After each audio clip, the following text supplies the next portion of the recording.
Good morning, student. This video is about class 5, subject science, EVS, term 2, chapter number 5, air and water. This is our lecture number 2. Today we are going to read about potable water. Water fit for drinking is known as potable water. Sometimes the tap water that we get from water supply may contain impurities and microorganisms. Consumption of this dirty water may make us sick. बेटा कई बारी जो हमारे पास tap water आता है, पहले तो हम ये बताते हैं कि पोर्टेबल वाटर किसे कहते हैं। जो वाटर फिट होता है ड्रिंकिंग के लिए बिल्कुल ठीक माना जाता है, उसको बोलते हैं पोर्टेबल वाटर।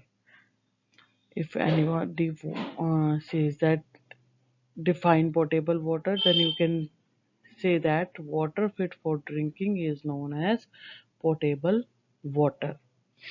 बट कई बारी जो हमारे पास टैप वाटर आता है, जो वाटर सप्लाई वाला पानी आता है, वो भी कई बारी साफ नहीं होता।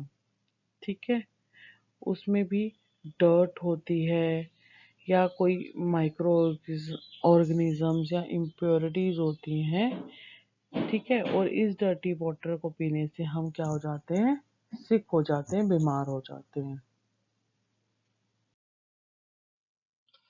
So it is essential to purify the water supplied before consumption. Essential मतलब होता है ज़रूरी, कंजप्शन मतलब होता है किसी चीज़ को ग्रहण करना।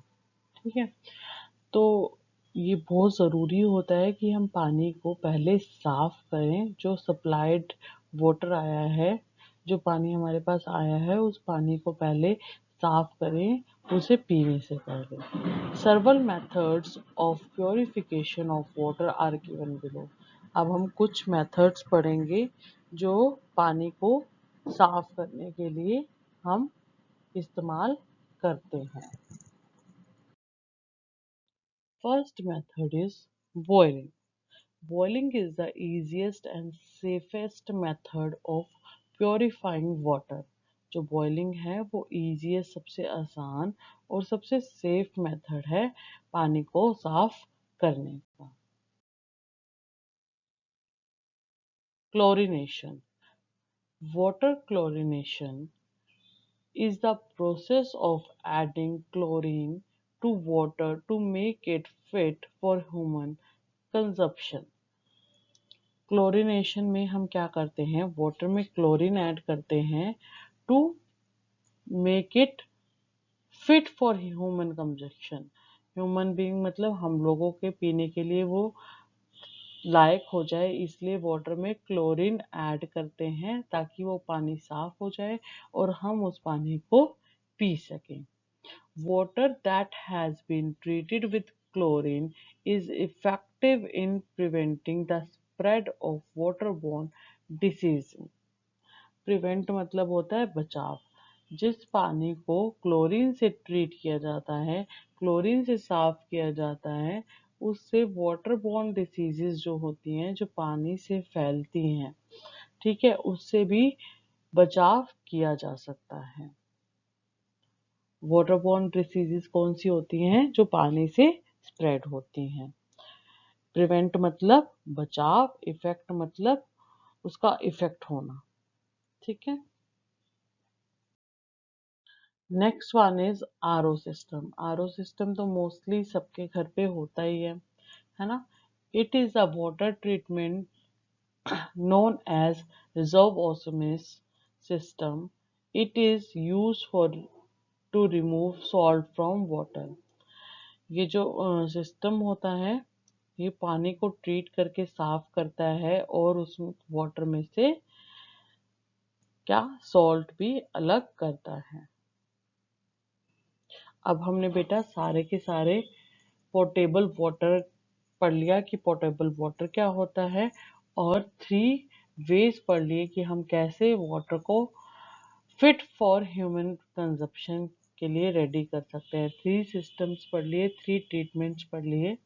नाउ हम पूरे चैप्टर को फटाफट से रिवाइज करेंगे। Okay, first quick scroll is air is the mixture of gases. Air जो है वो गैसेस का मिक्सचर होती है।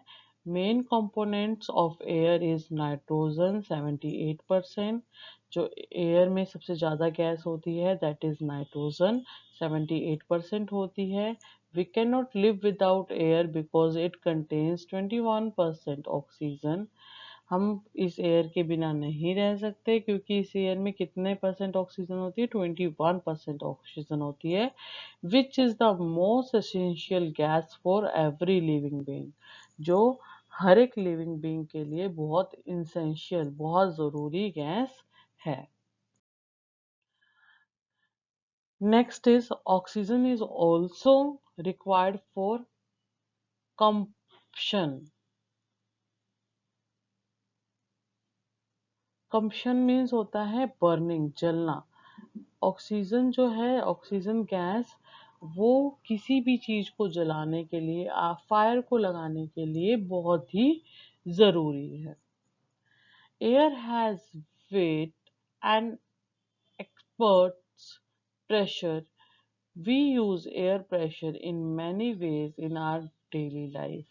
हमने 4 एक्टिविटीज की थी जिसमें हमने देखा था कि एयर में वेट भी होता है। जब हम 2 फुटबॉल्स लिए थे हमने, और उसमें एक में हवा भरी थी और एक में हवा नहीं थी, और दोनों का वेट करके देखा था, तो जिसमें एयर थी उसका वेट ज़्यादा था। तो इससे हमें पता चला था कि एयर में वेट होता है। और एयर के प्रेशर से तो हम बहुत सारे अपने डेली लाइफ की चीजें करते हैं, जिसमें हमने यूजेस ऑफ एयर प्रेशर भी पढ़े थे, जैसे कि बॉल पेन, वो फाउंटेन पेन की इंक के लिए, ठीक है, हमारे टायर्स में एयर प्रेशर डालने के लिए। तो बहुत सारे यूजेस पढ़े थे हमने एयर प्रेशर के, और एयर प्रेशर की भी हमने एक्टिविटी करी थी। Now next one is water is also very important for every living being without which we cannot survive. जो वाटर है वो हर एक लिविंग बीइंग के लिए, जो जीती हैं चीजें, उनके लिए बहुत जरूरी है। हम इनके बिना सरवाइव नहीं कर सकते, जी नहीं सकते एयर के बिना, क्योंकि ऑक्सीजन होती है, और ऑक्सीजन हमारी ब्रीथिंग के काम आती है, रेस्पिरेटरी सिस्टम के काम आती है। हमारा सारा रेस्पिरेटरी सिस्टम इसी के द्वारा चलता है। Okay, next one is the impurity of water are of two types, insoluble and soluble impurities. हमने वाटर की इम्प्योरिटीज के बारे में भी पढ़ा था स्टार्टिंग में ही, कि वाटर की जो इम्प्योरिटीज होती हैं वो 2 तरह की होती है। एक इंसोलेबल मतलब अघुलनशील, और एक सोलेबल इम्प्योरिटीज मतलब घुलनशील। इंसोलेबल में लाइक सैंड, ठीक है, सैंड आती है। सैंड पानी में मिलती नहीं है, मड नहीं मिलती है। जब भी आप सेडिमेंटेशन करोगे तो वो नीचे जम जाएगी और ऊपर क्लीन वाटर रह जाएगा। और सोलेबल इम्प्योरिटीज वो होती हैं जो पानी में घुल जाती हैं, जैसे कि हमारा सॉल्ट हो गया, शुगर हो गई, ये वाटर में घुल जाती हैं। हमने दोनों के मेथड्स पढ़े थे कि कैसे दोनों इम्प्योरिटीज को पानी से अलग करा जा सकता है। Impurities of water can be removed by many methods. जो इम्प्योरिटीज हैं वाटर में, वो हम बहुत सारे मेथड से रिमूव कर सकते हैं। देखो बेटा, पहले हम मैं आपको क्लासिफाई भी कर देती हूँ, लाइक सेडिमेंटेशन और डिकेंटेशन। ये दोनों मेथड हमारा इनसॉल्युबल वाटर इम्प्योरिटीज में काम आता है। फिल्ट्रेशन ऑल्सो, और इवेपोरेशन और डिस्टलाइजेशन हमारा सोलेबल, जो सोलेबल इम्प्योरिटीज होती हैं उनमें काम आता है। तो इनसॉल्युबल और सॉल्युबल में अलग अलग मेथड्स यूज किए जाते हैं to remove impurity of water. दोनों इम्प्योरिटीज को निकालने के लिए अलग अलग मेथड्स का यूज किया जाता है। Water which is fit for drinking is known as potable water.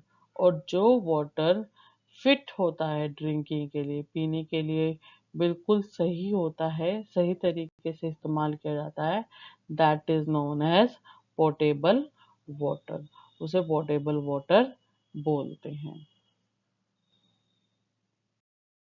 Now बेटा, class 5 subjects EVS science term 2 chapter 5 air and water lecture 2 homework. आपको होमवर्क करना है। आपका होमवर्क क्या है? Do book exercise given on page number 40 and 41, question A, question B, question C and question D. Page number 40 and 41 पर आपकी book exercise given है, जिसमें क्वेश्चन नंबर ए है आपका टिक द करेक्ट आंसर। उसमें आपको टिक करना है करेक्ट आंसर पे। 6 tick the correct answers given है। आपको ये बुक एक्सरसाइज अपनी बुक में ही फिल करनी है, no need to write in notebook. और क्वेश्चन बी है हमारा फिलिंग द बैंक्स। आपको फिल करने हैं बैंक्स करेक्ट ऑप्शन से, ठीक है।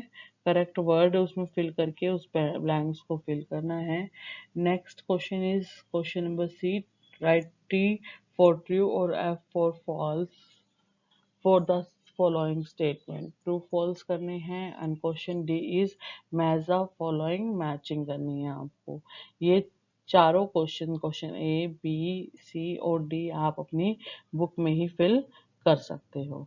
अब क्वेश्चन ई, क्वेश्चन ई के 1 to 4 पार्ट्स हम पहले कर चुके हैं। आपको क्वेश्चन ई का 5th और 6th पार्ट करना है only. What do you mean by distillation? Explain the process. Process distillation आपको क्या होती है बतानी है, और उसकी पूरी प्रोसेस बतानी है, ठीक है। Discuss some methods for purifying water. आप क्वेश्चन 6, सम मेथड्स आपको बताने हैं फॉर प्योरीफाइंग वाटर। अभी जो हमने आज पोर्टेबल वाटर में पढ़े हैं प्रोसेस, कैसे हम वाटर को प्योरीफाई कर सकते हैं, आप वो इस में लिख सकते हैं। Discuss some method for purifying water, जैसे आरओ हो गया, आरओ सिस्टम हो गया, बॉइलिंग हो गया, क्लोरिफिकेशन हो गया, ठीक है। ये आप प्रोसेस इसमें लिख सकते हैं। Only you have to write name and you have to discuss it. बता सकते हैं कि इस प्रोसेस में क्या होता है, पूरा प्रोसेस लिखने की ज़रूरत नहीं है कि इसमें क्या होता है और इसमें क्या होता है। जैसे बॉइलिंग में सबसे इजीएस्ट वे है, ठीक है, सिंपलेस्ट वे है, इस तरीके से।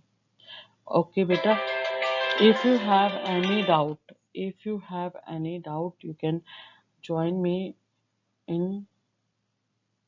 live class. Bye bye, have a nice day.